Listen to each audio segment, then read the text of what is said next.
안녕하세요. 개인 투자자분들의 멘토 프로페서 킹입니다. 자, 5월 2일 기술적 분석이 좋은 모닝 브리핑 출발해 보도록 하겠습니다. 자, 5월 잘 출발하셨죠? 네, 저희 5월 신규 가족 오픈했으니까 언제든지 저희 카페로 오시면 되겠고, 저희 광고도 없죠. 언제든지 보시면 좋아요 같이 부탁드리도록 하겠습니다.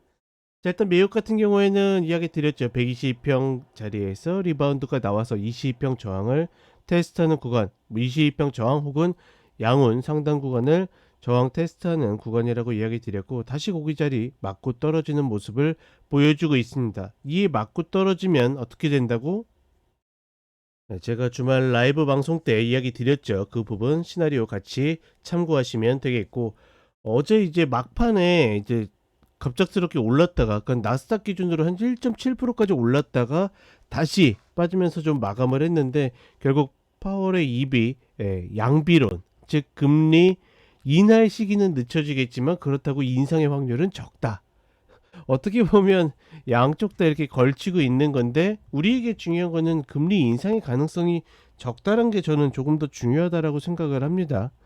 그렇다 보니까 어떻게 보면 이 22평과 120평 사이에 갇히는 흐름이 당분간 조금 더 지속될 가능성이 높다라고 보고 있고, 결국은 나스닥 같은 경우에 아래로 슈팅이 한번 갔다 와야지 전반적으로 좀 더 좋은 균형을 갖출 수 있지 않을까, 이렇게 판단하고 있고, 테슬라 같은 경우에는 다시 눌리고 있죠. 뭐 지금 쭉쭉 갈 수 있는 그런 구간은 아닙니다.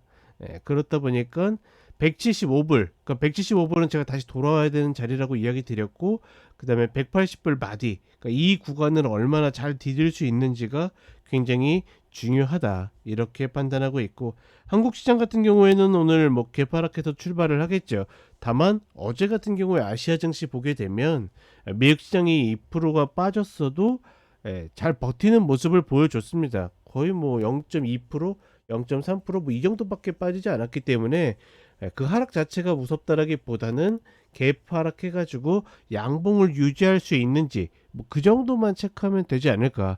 결국은 종목이다. 즉 지금 구간에서는 어떤 지수의 움직임을 예측해가지고 내가 어떤 전략을 짜 나가는 것보다는 그건 참고로 삼고 결국은 내 종목이 전략이 나오느냐 아니냐, 이게 훨씬 더 중요하다고 보기 때문에 본 방송을 보시는 분들도 어떤 지수의 움직임에서 펄럭펄럭, 즉 미국 시장 빠졌으니까 나와야 된다, 올랐으니까 다시 타야 된다, 뭐 이런 식으로 가기보다는 내가 이미 정해진 전략에 의해서 그냥 운 없이 컷 나가면 내주고 아니면 말고, 지금 시장 의외로 컷이 그렇게 나갈 시장은 아닙니다.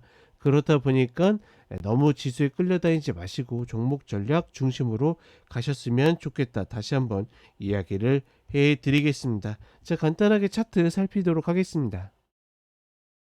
자, 나스닥 선물 30분 흐름을 보게 되면 파월 의장의 이야기에 따라서 급등했다가 다시 제자리로 돌아오는 그런 모습을 보여줬는데, 물론 제자리로 돌아왔긴 했지만 제 관점으로는 그렇게 나쁜 코멘트는 아니었다.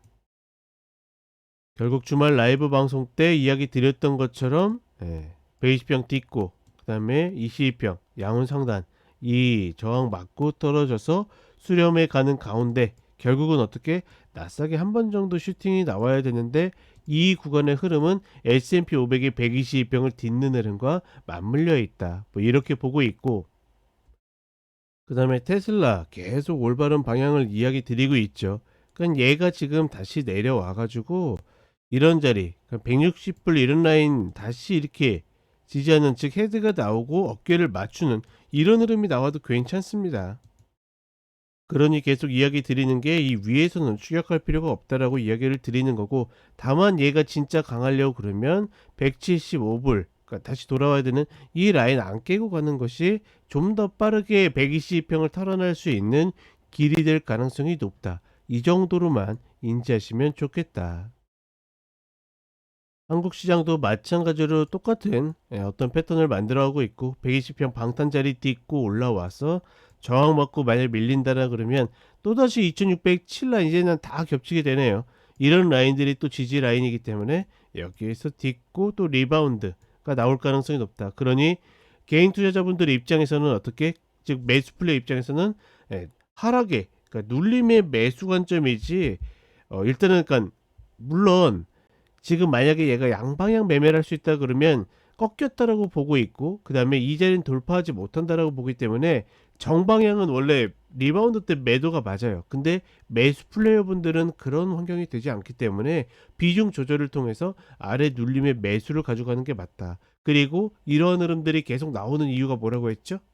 네, 우리 시장에 매도로 쌓이는 포지션이 보이지 않기 때문에 기본적으로 매수의 관점으로 가져가는 것 자체가 그렇게 나쁘진 않다, 이렇게 판단을 하고 있는 겁니다. 그러니 이런 부분들 같이 잘 참고하셔 가지고 전반적으로 지수의 움직임의 예측에 너무 신경 쓰지 마시고, 저는 그냥 큰 틀에서 제가 뭐 방향이 바뀌었다 혹은 매도 포지션이 쌓인다 이런 이야기가 나오기 전까지는 기본적으로 매수의 관점으로 가지고 가시는 것이 뭐 그렇게 나쁘진 않다, 다시 한번 이야기를 해 드립니다. 자, 이렇게 이야기 드렸고 저는 오전 시황과 종목 때 다시 찾아뵙도록 하겠습니다.